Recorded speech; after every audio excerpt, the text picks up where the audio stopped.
welcome to the Amigo CartCast, the podcast where we roll through the ins and outs of material handling with Amigo carts. I'm your host, Samantha Taylor, here with my co-host, Scott Chappell, and we're on a mission to find a better way for material handling. Thank you, Samantha. Each episode will explore the innovative features, success stories, and the endless possibilities that Amigo material handling carts bring to the table. Let's roll into a world of efficiency, innovation, and endless possibilities. This is the Amigo CartCast. Hello and welcome to another episode. In this one, we're going to reverse what we typically do. Typically, we end each episode with a story, and this one we're going to start with a story. So I'm Samantha, your host, along with my co-host Scott, to share a story on Thule. Hello, Samantha. For those who don't know, Thule is a Swedish company. They are known as the luxury cart racks. Very fancy for your outdoorsy folks. They also make strollers. Tents that go on top of cars. Yeah, it's pretty snazzy, actually. It's pretty cool. I saw it on a website. I do want to let our listeners know, too, that we have some additional information specifically on the Thule customer and how we went to market with them.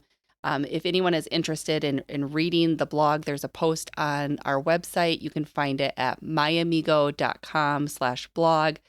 There's this article as well as many others on our industrial units in different facilities. So feel free to take a look at that. So when you mentioned Thule, I had the pleasure of going to their facility in Connecticut, and we had met them originally at a trade show. And I don't know if it was Modex in Atlanta or ProMat in Chicago, one of those two major shows. And they were basically looking for another way to move stuff. When I say stuff, I mean people and products. So after the show, we set up a demonstration up on the East Coast, and we took some products out there. We did our Amigo Roadshow, which we've talked about in previous episodes. And at that demonstration, we were able to see how they were currently using manual push carts in that 200,000 square foot facility. And lots of boxes, big boxes, small boxes, a lot of boxes. So with that being said, like our typical roadshow is, we pulled our products out, we took them inside, we let the folks at Thule use them, kind of get used to them, and then they kind of told us what they wanted to do. So when you originally met the folks at the trade show from Thule, did you know what Thule was? Oh, I know the name because it's, they make bike racks. They make the carriers on top of your roof. I mean, you see them, especially in Michigan, the Great Lakes state, snow. People would put their skis in them. So you would see Thule, Thule.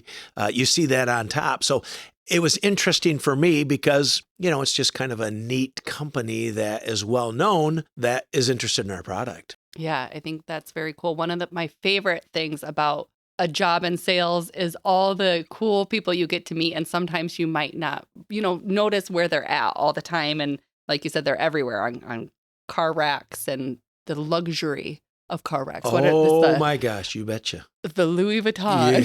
Yeah, good analogy. Yeah, I have to be able to relate to things. So I'm sure. It's just fun to hear. You might not know of an application or what they're using it for. And then you start to learn from the individuals what they're moving and how we can help improve efficiencies. So it's very cool to hear their story and what they're doing and whatever their mission is and how we can fit into it. So when you were in their facility, you said it was over 200,000 square feet. They were using primarily manual push carts to move a variety sizes of boxes. I guess after they demoed and tried our product, what was the outcome? So I guess I better step back a minute. And that is, we never know what people are going to want us to do, right? I mean, we might go in there and they might want to move trash. They might want to move cardboard. It might be for a maintenance person. So when we got there and looked at their facility, they basically said, we're using these wheeled wired carts. They're normally like 18 inches wide by 60 inches long and could be like 5-6 feet tall. That's how they're doing it by hand. Well, after we did the demonstration with them and they saw just happened to be our Dex Pro Plus that not only moves a person, but also has a detachable trailer, they were very interested in taking our Dex Pro Plus trailer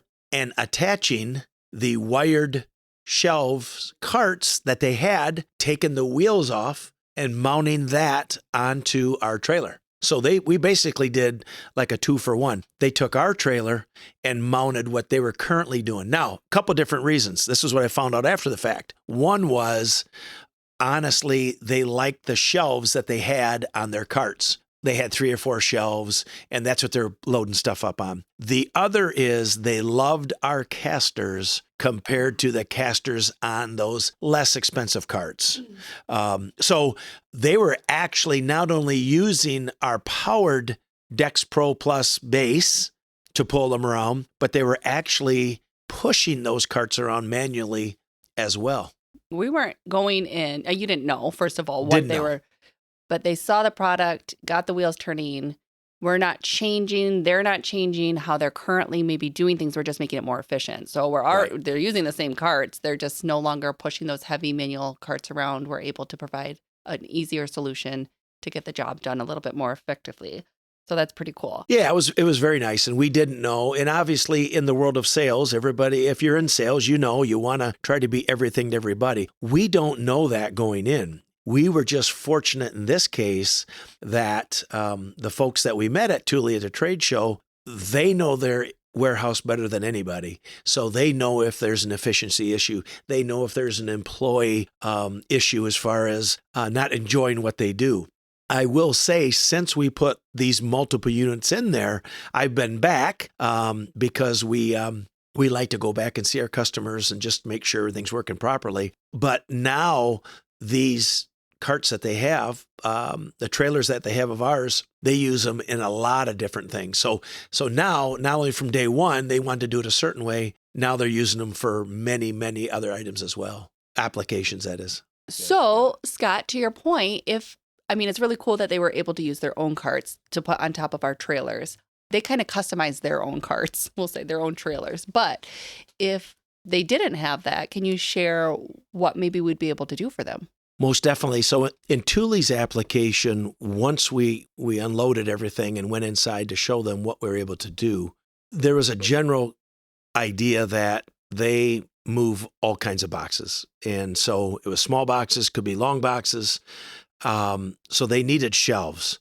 Now we're able to create shelves in our trailers, but their idea was to utilize what they currently had, which we like people to do. It's not all about us making products for you. If you've got products to use, let's go ahead and use them. So Thule had some existing wire carts that they were using with wheels on them. They took the wheels off, and then we mounted them to our base. Our base is a little heavier duty. The casters are a little stronger, a little easier to roll. And come to find out, after talking with the folks at Thule after the fact, they really liked their carts on our trailers. I just picture like Thule with all sorts of like long ski racks and then a little backpack and then whatever else next to these carts, on these carts. Mm-hmm. I agree. We hope you enjoyed today's episode of a deeper dive into one of our customers. We have additional information and case studies with more customers on our website. Feel free to visit these case studies along with other posts at myamigo.com/industrial. And until next time, keep it rolling. And that wraps up another episode of the Amigo CartCast. We hope you enjoy this exploration into finding a better way for material handling with Amigo carts. Be sure to subscribe as well as go to myamigo.com/podcast to see pictures and videos mentioned in today's episode. Thank you for tuning in, and until next time, keep rolling with Amigo. Until next time, keep it rolling. Keep it rolling.